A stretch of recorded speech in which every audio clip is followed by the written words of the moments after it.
Good morning +2 class. DNA है जो उसको जेनेटिक मटेरियल प्रूफ करने के लिए दो मेन एक्सपेरिमेंट्स परफॉर्म किए थे। ठीक है, इससे पहले क्या समझा जा रहा था कि जो प्रोटीन्स हैं वो भी जेनेटिक मटेरियल हो सकते हैं, क्योंकि प्रोटीन्स भी बहुत इंपॉर्टेंट मैक्रोमोलेक्यूल है।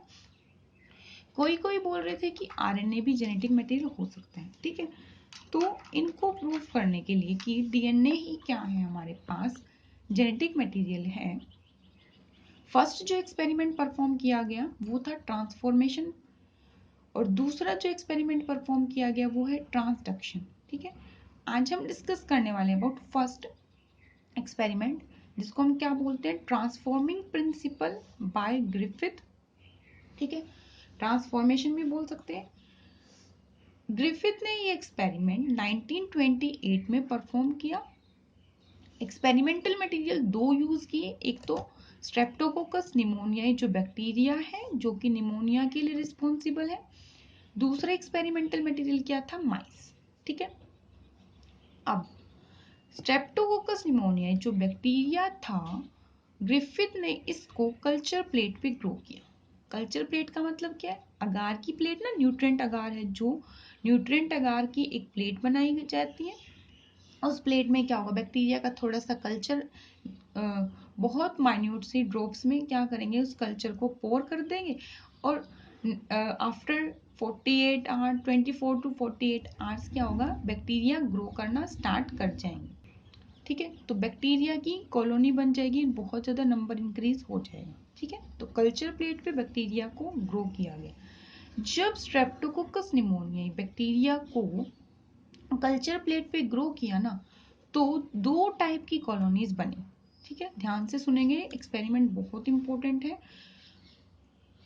दो टाइप की कॉलोनीज बनी है, एक बनी स्मूथ कॉलोनी और दूसरी बनी रफ। ठीक है, स्मूथ जो कॉलोनी थी उसको हम स्मूथ स्ट्रेन भी बोल रहे हैं, रफ कॉलोनी थी जो उसको रफ स्ट्रेन भी बोल रहे हैं। ठीक है, सैंपल लिया गया, स्ट्रेन बोल सकते हैं आप। स्मूथ जो कॉलोनी थी उसके क्या कैरेक्टर्स थे, स्मूथ और शाइनी दिख रही थी वो कॉलोनी, बैक्टीरिया उस कॉलोनी के स्मूथ और शाइनी दिख रहे थे। To due to polysaccharide coating, polysaccharide की लेयर आई उन बैक्टीरिया के सरफेस पे, तो इसीलिए जो कॉलोनी बनी ना वो शाइनी सी स्मूथ सी दिख रही थी। और ये जो कॉलोनी थी ये पैथोजेनिक थी, और यू कैन से वर्युलेंट। ठीक है, वर्युलेंट का मतलब क्या होता है, डिसीज कोजिंग। तो स्मूथ कॉलोनी वाले बैक्टीरिया थे जो सारे के सारे वो क्या थे, डिसीज कोज करने वाले थे।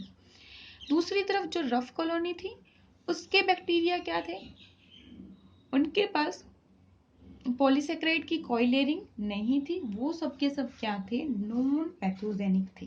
ठीक है, क्या थे वो, नॉन पैथोजेनिक और नॉन वर्युलेंट, मीन्स वो डिसीज कोज नहीं कर रहे थे। तो हम यहाँ से ये तो बोल सकते हैं कि जिस बैक्टीरिया के पास ये पॉलीसेक्राइड की लेयरिंग थी ना, वो पॉलीसेक्राइड लेयरिंग क्या थी, डिसीज कोजिंग थी। ठीक है, बाकी तो बैक्टीरिया सेम ही थे ना, जिसके पास भी पॉलीसेक्राइड आया वो बैक्टीरिया क्या बने, डिसीज कोजिंग बने। ठीक है, तो ये पॉलीसेक्राइड में कुछ ना कुछ इंपॉर्टेंट फैक्टर था जो डिसीज कोज करा रहा था।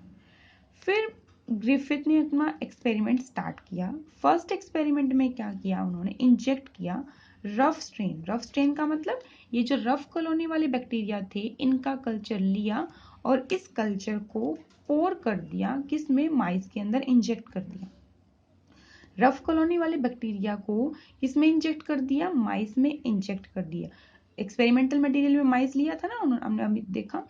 सो रफ स्ट्रेन गया माइस की बॉडी में और माइस रही लाइफ, माइस की डेथ नहीं हुई। ठीक है, फिर जो एक्सपेरिमेंट 2 परफॉर्म किया गया उसमें ग्रिफिथ ने क्या किया, ये जो स्मूथ कॉलोनी वाले बैक्टीरिया थे इनको माइस की बॉडी में इंजेक्ट कर दिया और माइस की हो गई डेथ।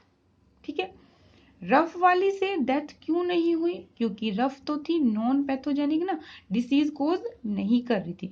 अब जब स्मूथ वाली दोगे उसको माइस को, तो उसकी डेथ तो होगी निमोनिया से, क्योंकि स्मूथ वाली तो क्या है, वर्युलेंट है, डिसीज कोजिंग है। तो यहाँ पे निमोनिया से क्या हो गया, माइस की डेथ हो गई। समझ गए इस बात को, क्योंकि स्मूथ जो स्ट्रेन था वो क्या था, वर्युलेंट था, डिसीज कोजिंग था। अब इसके बाद ग्रिफिथ ने क्या किया, कुछ मॉडिफिकेशन की। क्या मॉडिफिकेशन किया उन्होंने, जो एस स्ट्रेन था ना, स्मूथ कॉलोनी वाली बैक्टीरिया थी, उनको कर दिया हीट किल, थोड़ी सी हीट किया और बैक्टीरिया हो गई किल। फिर इस स्ट्रेन को माइस की बॉडी में ऐड किया, तो माइस की डेथ यहाँ नहीं हुई, माइस रही लिविंग। ठीक है, समझ रहे हो। यहाँ पे तो एक्टिव बैक्टीरिया लिए, यहाँ पे किल करके, हीट से किल करके बैक्टीरिया को जब माइस की बॉडी में ऐड किया तो माइस की डेथ नहीं हुई। एस स्ट्रेन से भी माइस की डेथ नहीं हुई। फिर उन्होंने फोर्थ एक्सपेरिमेंट परफॉर्म किया। 3 एक्सपेरिमेंट पढ़ चुके हैं। एक बार लिया रफ स्ट्रेन, फिर लिया स्मूथ, फिर लिया स्मूथ हीट किल्ड। अब फोर्थ एक्सपेरिमेंट में क्या किया है ग्रिफिथ ने, जो रफ स्ट्रेन था ना, ठीक है, वो तो लिया लाइव, मतलब उसके बैक्टीरिया थे लिविंग, और जो एस स्ट्रेन लिया उसके बैक्टीरिया थे हीट किल्ड, वो मरे हुए थे। ठीक है, अब इन दोनों का कॉम्बिनेशन इंजेक्ट कर दिया माइस की बॉडी में और माइस की हो गई डेथ। ये कैसे हुआ, जो आर वाले थे वो तो डिसीज कोज नहीं कर रहे थे ना, वो तो क्या थे, नॉन वायलेंट थे। एस वाले डिसीज कोज कर रहे थे, बट वो तो हीट किल्ड कर दिए। अभी लास्ट एक्सपेरिमेंट में ग्रिफिथ ने क्या देखा कि जब स्मूथ वालों को हीट किल्ड कर दिया जाता है तो माइस की डेथ नहीं होती, बट जब कॉम्बिनेशन में दिया गया आर के साथ तो माइस की हो गई डेथ। ये था टर्निंग पॉइंट, बहुत इंपॉर्टेंट पॉइंट था ये। इस एक्सपेरिमेंट से ग्रिफिथ ने क्या कंक्लूड किया कि जब एक mixture of heat killed S का मतलब क्या है, स्मूथ कॉलोनी वाले बैक्टीरिया जिनको हमने हीट किल्ड किया है, और लाइव वाले आर डिसीज को नहीं कर रहे, इनका मिक्सचर हम इंजेक्ट कर रहे हैं माइस में, माइस की हो रही है डेथ ड्यू टू निमोनिया। मतलब there was something due to which R strain bacteria were transformed by heat killed S strain bacteria, कि कुछ तो ऐसा था जिसकी वजह से आर वाले जो बैक्टीरिया थे वो एस बैक्टीरिया में कन्वर्ट हो गए, क्योंकि एस वाले तो डेथ हो चुकी थी उनकी, वो तो यहाँ पे डिसीज कोज नहीं कर सकते। इसका मतलब इन आर वालों ने ही कुछ ना कुछ किया है। और ये कैसे हुआ कि इनका ट्रांसफॉर्मेशन हो गया, इनमें चेंज आ गया कि ये आर वाले एस में कन्वर्ट हो गए हैं, स्मूथ में कन्वर्ट हो गए।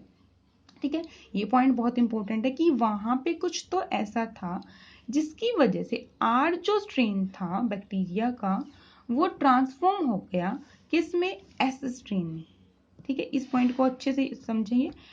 सम transforming principle enable R strain to synthesize, कुछ तो ऐसे ट्रांसफॉर्मेशन, कुछ तो ऐसा चेंज हुआ जिससे आर स्ट्रेन में क्या हो गया, एक पॉलीसेकेराइड की लेयरिंग आ गई, और पॉलीसेकेराइड की लेयरिंग आ गई, इसका मतलब वो बन गया है वर्युलेंट। कुछ ऐसा हुआ है, जब भी मिक्सचर में दिया तो आर वाला एस में चेंज हुआ है, ट्रांसफॉर्मेशन हुई है, उसकी बदला है वो। But this experiment was not enough to conclude that DNA is a genetic material, ये नहीं बता पाए वो अच्छे से, बट ये इनिशियल स्टेप था कि डीएनए ही जेनेटिक मटेरियल हो सकता है। सो इस एक्सपेरिमेंट की हाई इंपॉर्टेंस है, और बोर्ड के पॉइंट ऑफ व्यू से भी एक्सपेरिमेंट बहुत इंपॉर्टेंट है। 3 मार्क्स में क्वेश्चन बहुत बार आ चुका है, सो अच्छे से रिवाइज करेंगे, बहुत इजी सा एक्सपेरिमेंट है। ओके, आज के लिए हम बस इतना ही करेंगे। Thank you.